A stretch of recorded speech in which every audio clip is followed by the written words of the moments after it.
ஹாய்ங்க. நேற்று பௌர்ணமி திருப்பரங்குன்றம் முருகனை தான் திருப்பரங்குன்றம் மலை தான் சுற்றுறதுக்காக நான் போனேன். போகிற வழியில் நாகம்மா கோயில், சிவன் கோயில் எல்லாமே இருக்குது. ஆனாலும் நாம் எல்லாம் முன்னாடி கும்பிட்டு சுற்றிட்டு நம்ம பாட்டில் வந்துடுவோம். எனக்கு சத்தியமாக மேலே ஒரு காசி விஸ்வநாதர் இருக்கார், விசாலாட்சி இருக்காங்க. அங்கே காசிக்கு போனால் காசிக்கு போவதற்கு சமம்னு எனக்கு தெரியாது. இருந்தாலும் சிவன் என்ன சிவன் கூட எனக்கு தெரியல. அப்போதைக்கு என்ன சிவன் தெரியும், ஆனால் என்ன சிவன் கூட எனக்கு தெரியல. சரி போவோம், பக்கமாக தான் இருக்கும் போல் அப்படின்னு சொல்லிட்டு முன்னாடி போலீஸ்காரங்களெல்லாம் காவலர்கள்லாம் நேம், அட்ரஸ்ஸு, ஃபோன் நம்பர் எல்லாம் எழுதி வாங்க. இதுக்கு இதெல்லாம் எழுதி வாங்குறாங்க அப்படின்னு சொல்லிட்டு நான் அட்ரஸ், ஃபோன் நம்பர்லாம் கொடுத்துட்டு போகிறேங்க.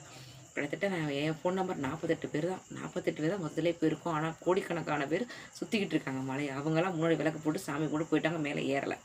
ஏன்னா ஏற முடியாது.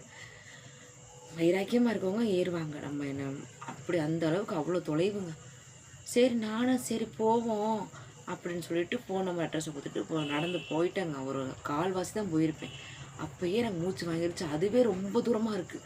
5 கிலோமீட்டரோ 6 கிலோமீட்டரோ தெரியல. சமமான பாதைனா உங்களுக்கு வந்து மூச்சு மட்டுமே வாங்குமே தவிர, சரி கால் மட்டுமே வலிக்கும் தவிர லேசாக மூச்சு. இது மலை மலை, அதுவும் கண்ணு கெட்டின தூரம் மலை.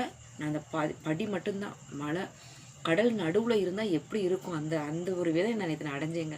ஏன்னா என் கூட யாருமே வரல. முன்னாடி போகிறவங்க பக்தர்கள் போகிறாங்க, ஆனால் என் கூட யாருமே இல்லை. நான் மட்டும் போகிறேன். சரி பக்கமாக இருக்குன்னு சொல்லி போயிட்டேன், கால்வாசி போயிட்டேன். போயிட்டு அங்கேருந்து போய் தரிசனம் பண்ணிட்டு வரவங்கள்ட்டெல்லாம் கேட்குறேன். நல்ல வேலை கொஞ்சம் வேலை நான் போயிட்டு இருட்டாக இருந்துச்சு, அவ்வளோதான், ஒன்றும் பண்ண முடியாது.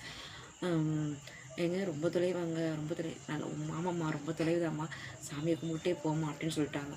சரி அப்புறம் உட்காந்து முக்கால்வாசி போயிட்டேன். ஓ நம்ம சிவாயா, என்ன ஆக போகுது, என்ன என்ன பண்ண முடியும், நம்ம விதி யாரை மாற்ற முடியும். சரி ஓ நம்ம சிவாயா, அப்பா அப்பா அப்பா அப்பான்னு சொல்லிட்டு அழுதுகிட்டே போயிட்டேன்.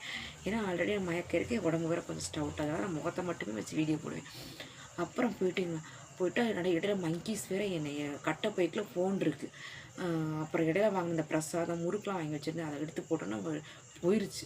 போயிட்டு போலீஸ்காரங்க கொஞ்சம் போங்க பார்த்து போமா, கட்டப்பேரில் உள்ள சேலை வச்சு மறைச்சிக்கோமா அப்படின்னு சொல்லிட்டாங்க. ஒத்தையிலையாப்பா வந்தேன், ஏன்ப்பா ஒத்தையில் வந்தேன், சரி பார்த்து போப்பா போயிட்டு வாப்பா, எனக்கு தெரியாதுங்க இவ்வளோ தொலைவு இருக்குன்னு. நான் வந்து கிரிவலம் சுற்றிட்டு போயிடுவேன், இப்படி மலை ஏறன்னு எனக்கு தெரியாது வந்துட்டு போயிட்டேங்க. போயிட்டு அப்பா அப்பா அப்பா ஓ நம்ம சிவன் சொல்லி போயிட்டு சாமியை கும்பிட்டுட்டு போகும்போது அவ்வளோ கஷ்டப்பட்டேன், அவ்வளோ மூச்சு வாங்கிச்சு, அவ்வளோ அழுதேன். ஆனால் இறங்கும்போது ஒரு செகண்ட் கூட இல்லைங்க, அப்படி வந்து இறங்கிட்டேங்க. அவ்வளோ ஒரு சக்திங்க.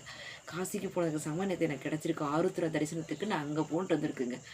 எல்லாருக்காகவும் நான் வேண்டிக்கிட்டேன். என் தம்பி ஐயப்பனுக்கு போனேன், நான் இங்கே போயிட்டேன். எப்படி ஒரு இறைவனுடைய திருவிழா பாருங்கள். மகனை தான் கும்பிட போனேன்.